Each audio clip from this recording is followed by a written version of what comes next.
These triplets are absolutely mind-blowing. I never thought brothers could be connected by a three-legged chain. All three were born to different lovers of their father. The eldest brother, Eagle, was kept at home because he inherited their father's hair color. Meanwhile, the blonde twin brothers grew up in an orphanage. They discovered that Eagle's family was connected to their mother's death. The second brother, Dali, decided to dress as a woman to seduce Eagle and extract information.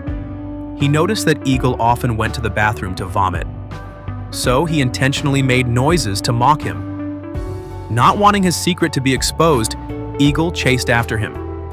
Finally, he caught Dali in the hallway and used his superpower to shut Dali's mouth. Eagle didn't understand what was embarrassing about the photo. Dali explained that humans at the age of 5 have the intelligence of a dog. So the eagle in the photo was just an ugly beast. After getting hold of the photo, Dali confirmed that Eagle was indeed linked to their mother's death. He decided to continue blackmailing Eagle to get more information.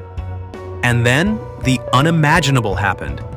The youngest brother, Mitch, discovered a pink dolphin in the hallway. Excited, he shared the news with Dali. Dali immediately broke into a cold sweat. It turned out that to encourage Mitch to study hard, Dali had once dressed as a woman and used the power of love as motivation. Eventually, he made an excuse about moving to another city and got out of it.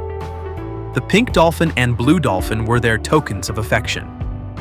After finding the pink dolphin, Mitch started a search to reunite with Dali.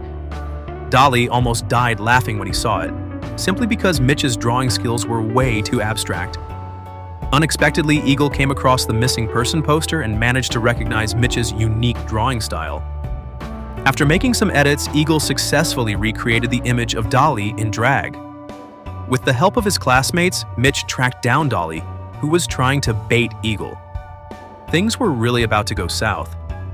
Mitch grabbed Dali and started dragging him away. Eagle tried to stop them, calling out. As the two argued endlessly, Dali, thinking of the bigger picture, shook off Mitch's hand and declared that he was dating Eagle. This left both Mitch and Eagle completely dumbfounded. The gears of fate began to turn. Dali and Eagle's relationship developed rapidly. It even reached the point where Dali could visit Eagle's house to study. But not even 2.5 minutes into studying, Dali started feeling sleepy. So he suggested they take a nap. Eagle offered to take Dali to the guest room for a quick 10-minute rest. Unexpectedly, Dali said he preferred having someone by his side when he slept. Even more surprising, Eagle stood by the bed like a loyal guard. Seeing this, Dali had no choice but to go all in. But Eagle pushed the energy right back at him while muttering incessantly, saying something about how they hadn't signed a lover's contract yet. Dali replied, "Well, why not sign it now?" That's when Eagle grabbed his shoulder. It slowly dawned on Dali. Could the terms of this contract involve kissing? This was absolutely wild. But thinking about all the effort he had put in over the years, making this small sacrifice didn't seem like a big deal. He was determined to uncover the truth about his mother's death. Once he finally lured Eagle onto the bed, Dali had the perfect chance to hypnotize him. He managed to extract all sorts of information and narrowed the timeline down to the day his mother died. Suddenly, there was a knock on the window. It was Mitch, who hadn't given up. He had even managed to piece together their keepsake tokens of love. At that moment, Eagle walked over with a blank expression. To their shock, Eagle suddenly pushed Mitch off the tall building. Dali had no idea what Mitch was trying to pull. He also couldn't figure out what Eagle was planning. Was he really trying to kill someone? At that moment, Eagle fully regained his memory. He recalled a night from when he was 5 years old. He heard knocking sounds from outside the window. When he opened the window, he saw a blonde woman. At first, Eagle thought she was Santa Claus, but the blonde woman tried to hug him.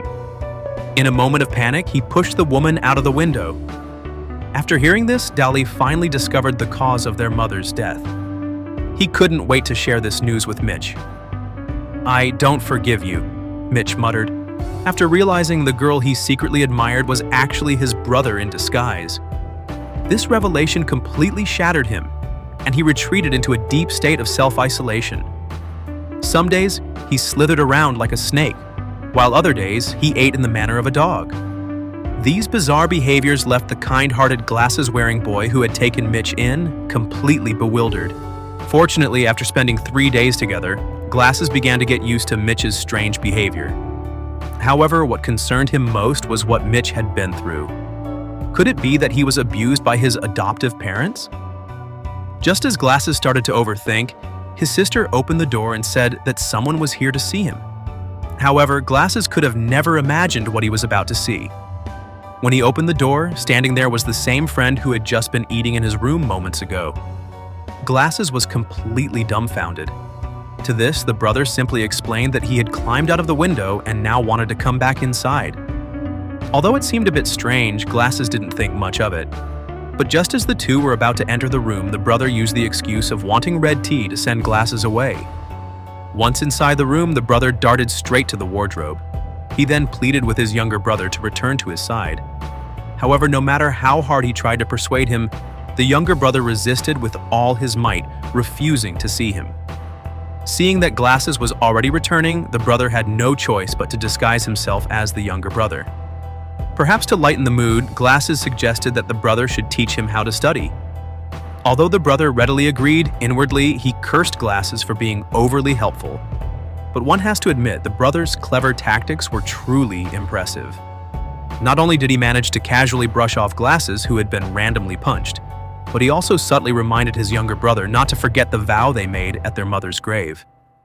Upon hearing this, the younger brother didn't show much reaction. Instead, it was Glasses who misinterpreted, thinking the brother was forcing himself to act as the perfect child to meet their foster mother's expectations. Glasses advised the brother to embrace his true self. When this statement reached the younger brother's ears, countless past memories suddenly flashed through his mind. In that moment, it seemed like he finally understood something. As the door quietly closed, the bond between the twins ultimately fractured beyond repair. However, even though he was left alone, the elder brother remained steadfast in his resolve for revenge. Just as he returned home, their foster mother shared some news with him. She said the village would be hosting a Halloween costume contest that weekend.